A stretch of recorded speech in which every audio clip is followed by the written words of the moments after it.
السلام علیکم ورحمۃ اللہ وبرکاتہ۔ حضرت میں شیر علی ممبئی سے، جیسا کہ سب کو پتہ ہے کہ ابھی یہ لاک ڈاؤن 31 مئی تک ایکسٹینڈ ہو گیا ہے، اور جس طرح ہماری لاک ڈاؤن میں مسجدیں بند رہی ہے اور ہمارا عید بھی اسی طریقے میں جانے والی ہے، تو ایسی صورت میں نماز عید کے تعلق سے جو عید الفطر کی ہم نماز پڑھتے ہیں اس کے بارے میں شریعت مطہرات کا کیا حکم ہے، اب وہ کس طرح سے ادا کی جائے گی؟ برائے کرم اس کا جواب عنایت فرما دیں۔ بسم اللہ الرحمن الرحیم۔ وعلیکم السلام ورحمۃ اللہ تعالی وبرکاتہ۔ جناب محترم شیر علی صاحب، حالات کے پیش نظر آپ نے ایک بہت اچھا سوال کیا ہے، لیکن اس سے قبل کہ میں آپ کے سوال کا جواب عرض کروں، ضروری سمجھتا ہوں کہ پہلے ایک غلط فہمی اور اس وقت جو بعض لوگوں نے کچھ غیر شرعی فتوے صادر کیے ہیں ان فتووں کا میں ازالہ کر دوں، جس کی بنا پر ہمارے بعض کامل سنی عوام کنفیوژن کا شکار ہو چکی ہے۔ اور وہ یہ کہ فی الحال ابھی سبھی جانتے ہیں کہ لاک ڈاؤن جاری ہے، اور ظاہراً ایسی کوئی صورت بھی نظر نہیں آ رہی ہے کہ حکومت کی طرف سے نماز عید کے لیے عیدگاہ یا مساجد میں مسلمانوں کو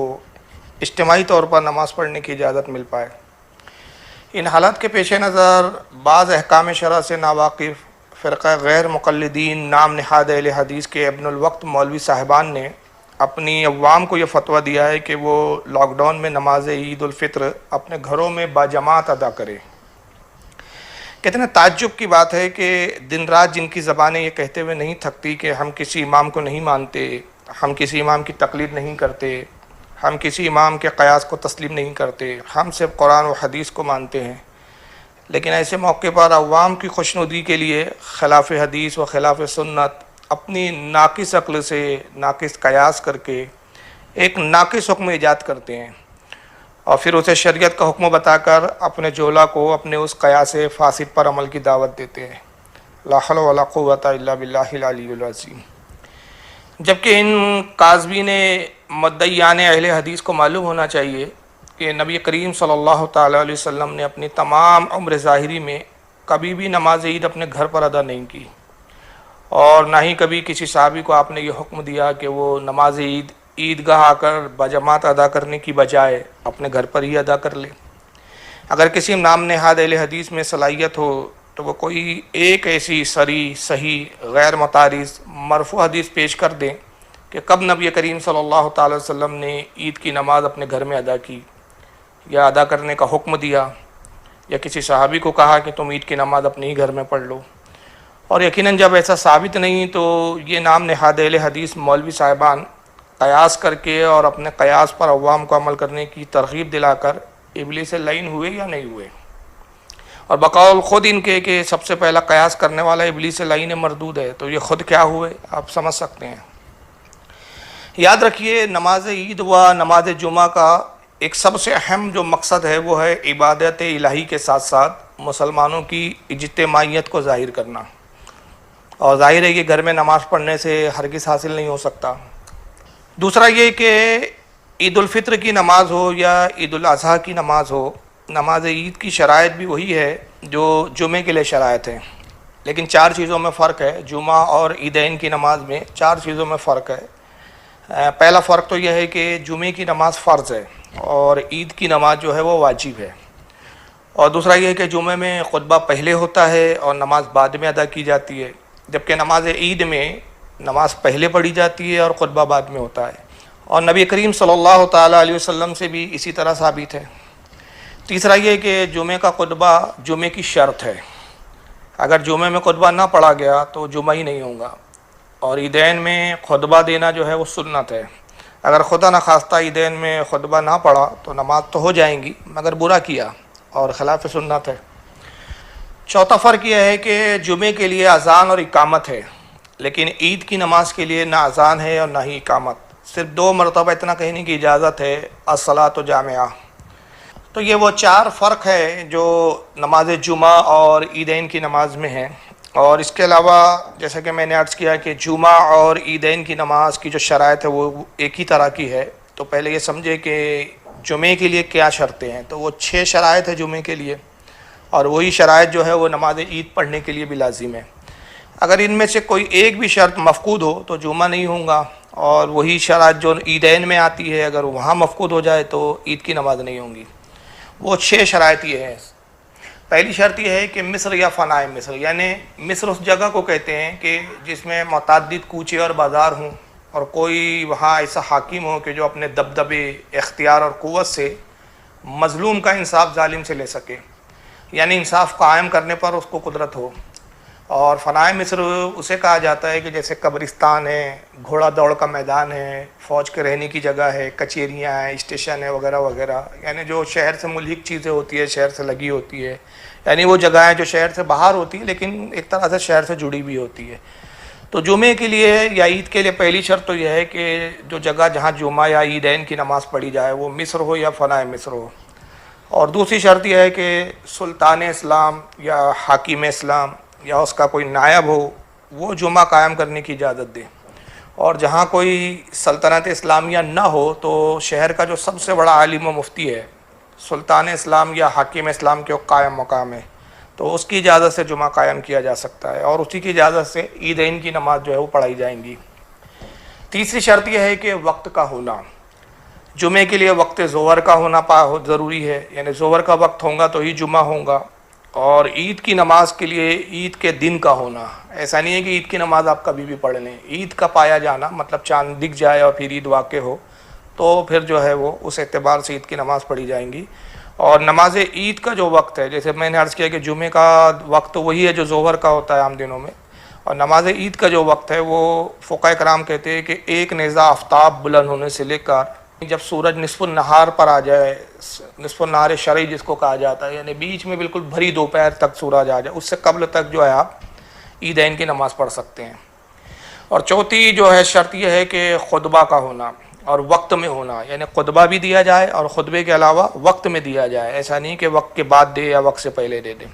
تو جمعے میں نماز سے پہلے خطبہ دیا جاتا ہے اور عید میں نماز کے بعد، جیسا کہ میں عرض کر چکا ہوں۔ اور پانچویں شرط ہے کہ جماعت کا ہونا، یعنی بغیر جماعت کے نہ جمعہ پڑھا جا سکتا ہے اور نہ عید کی نماز پڑھی جا سکتی، یعنی تنہا آپ عید کی نماز بھی نہیں پڑھ سکتے اور تنہا جو ہے آپ وہ جمعے کی نماز بھی نہیں پڑھ سکتے، جماعت کا ہونا بھی ایک شرط ہے۔ اور جماعت اسے کہا گیا ہے کہ کم از کم 3 مرد ہو، اور پھر زیادہ کی تو کوئی حد نہیں ہے لیکن کم از کم جو ہے وہ 3 مرد ہونے چاہیے۔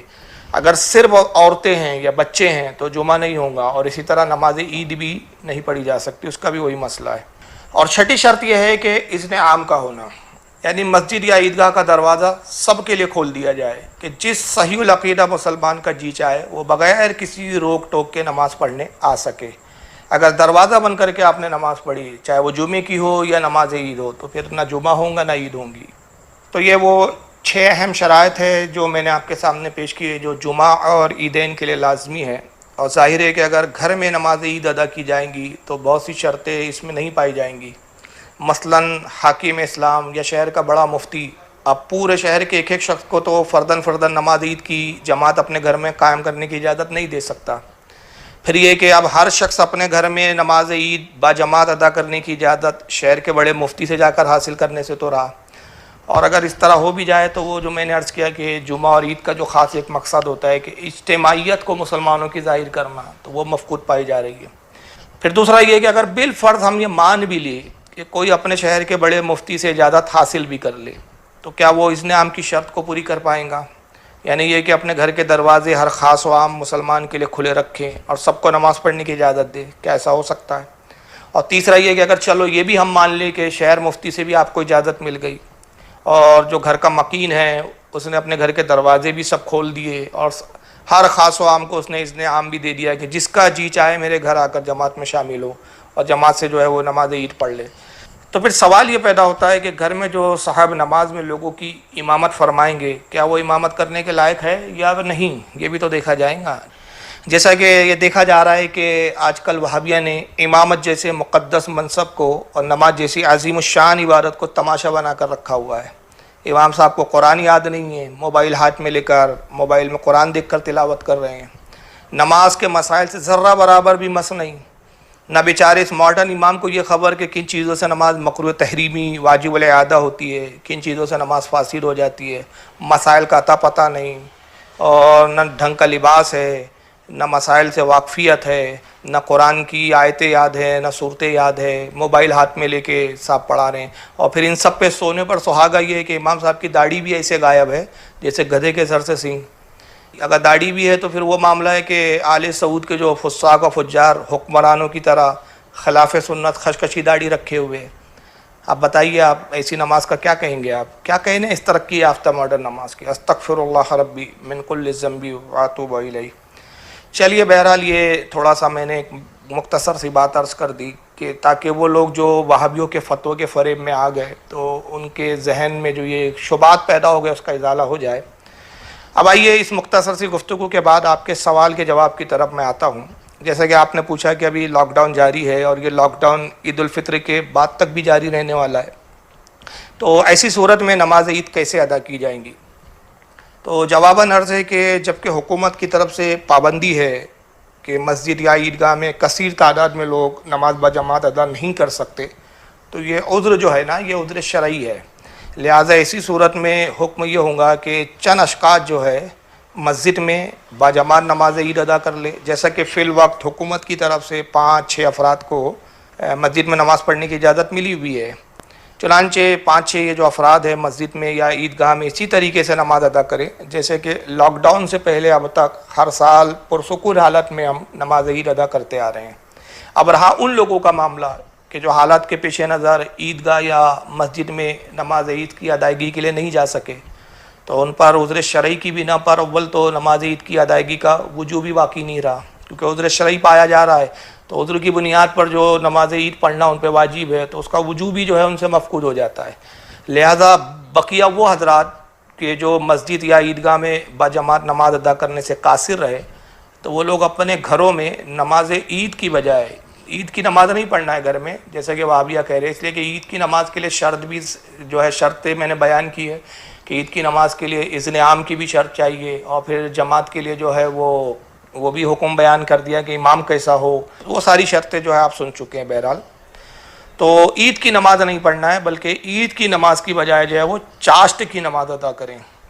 لیکن یہاں بھی ایک بات کی احتیاط ضرور کریں کہ یہ جو چاشت کی نماز بھی آپ پڑھیں گے تو یہ اس وقت ادا کرنی ہے جب کہ آپ کے علاقے کی مسجد یا عیدگاہ میں نماز عید ادا کر لی جائے. اس کے لیے آسان طریقہ یہ ہے کہ جب علاقے کی مسجد میں نماز عید ادا ہو جائے تو لاؤڈ اسپیکر سے مسجد سے اعلان کر دیا جائے کہ بھائی نماز عید ہو چکی ہے مسجد میں، تاکہ لوگوں کو اس بات کی اطلاع ہو جائے. پھر اس کے بعد وہ جو ہے وہ اپنے گھروں میں جو ہے چاشتے کی نماز پڑھے. اب رہا یہ کہ چاشتے کی نماز کتنی رکعت پڑھی جائے، تو در مختار ما رد المختار جھیل نمبر 2 صفحہ 22 میں ہے کہ چاشت کی نماز کم از کم 2 رکعت ہے اور زیادہ سے زیادہ 12 رکعت ہے، جبکہ افضل اور اوسط 4 اور 8 رکعت ہے. یعنی زیادہ سے زیادہ آپ 12 پڑھ سکتے ہیں اور کم سے کم 2 رکعت پڑھ سکتے ہیں، اور افضل یہ ہے کہ 4 پڑھیں یا 8 پڑھیں. اور جیسا کہ صحیح مسلم کے اندر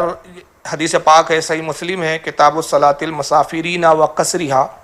اور باب استحبابی صلاۃ الضحیٰ، حدیث نمبر ہے 1549. الفاظ حدیث یہ ہے کہ عن عائشہ رضی اللہ تعالی عنہا قالت کان رسول اللہ صلی اللہ علیہ وسلم یصلی الضحیٰ 4 ویزید ما شاء اللہ. حضرت ام المومنین عائشہ صدیقہ رضی اللہ تعالی عنہا فرماتی ہے کہ رسول اللہ صلی اللہ تعالی وسلم چاشت کی نماز میں 4 رکعت ادا فرمایا کرتے تھے، اور کبھی ایسا بھی ہوتا ہے کہ اس سے زیادہ رکعتیں بھی ادا فرما لیتے جتنی اللہ کی مرضی ہوتی. صحیح مسلم کے علاوہ اس حدیث کو امام ابن ماجہ نے بھی اپنے سنن میں لکھا ہے، حدیث نمبر 1381، اور بھی دیگر محدثین نے لکھا ہے. بہرحال مسلم کا ایک حوالہ کافی ہے. تو لہذا چاشت کی جو نماز ہے وہ یا تو 2 رکعت پڑھیں آپ، جیسے کم از کم 2 رکعت بھی پڑھی جا سکتی ہے، یا 4 رکعت پڑھیں، یا 8 رکعت پڑھ لیں، یا پھر 12 رکعت پڑھ سکتے ہیں. غرض کہ جتنی استطاعت ہو 2 رکعت سے لے کر 12 رکعت آپ جو ہے چاشت کی نماز ادا کر سکتے ہیں. تو اب عید کی نہیں پڑھنا ہے تو کم سے کم ہم چاشت کی پڑھیں. اور چاشت کی نماز کی جو فضیلت ہے وہ حدیث پاک میں بہت آئی ہے. چنانچہ حضرت امام ترمذی رحمۃ اللہ تعالیٰ علیہ اپنی الجامع الصحیح کے اندر ابواب الوتر ہے اور باب ما جاء فی صلاۃ الضحیٰ، حدیث نمبر ہے 473. امام ترمذی رحمۃ اللہ تعالیٰ علیہ نقل فرماتے ان انس بن مالک قال قال رسول اللہ صلی اللہ علیہ وسلم من صلی الضحیٰ 12 رکعۃ بنى اللہ له قصرا من ذهب فی الجنہ. یعنی حضرت انس رضی اللہ تعالیٰ عنہ سے روایت ہے، اور وہ کہتے ہیں کہ نبی کریم صلی اللہ تعالیٰ وسلم نے ارشاد فرمایا کہ جو شخص چاشت کی 12 رکعت نماز ادا کرے، اللہ تعالیٰ اس کے لیے جنت میں سونے کا محل بنائیں گا۔ اس حدیث کو امام ترمذی کے علاوہ امام ابن ماجہ بھی لائے ہیں اپنی سنن میں، حدیث نمبر 1380 کے تحت۔ اللہ تعالیٰ سے دعا ہے کہ وہ ہمیں دین سمجھنے اور اس پر عمل کرنے کی توفیق عطا فرمائے۔ واللہ عالم ثم رسولہ عالم۔ Subscribe now and press the bell icon.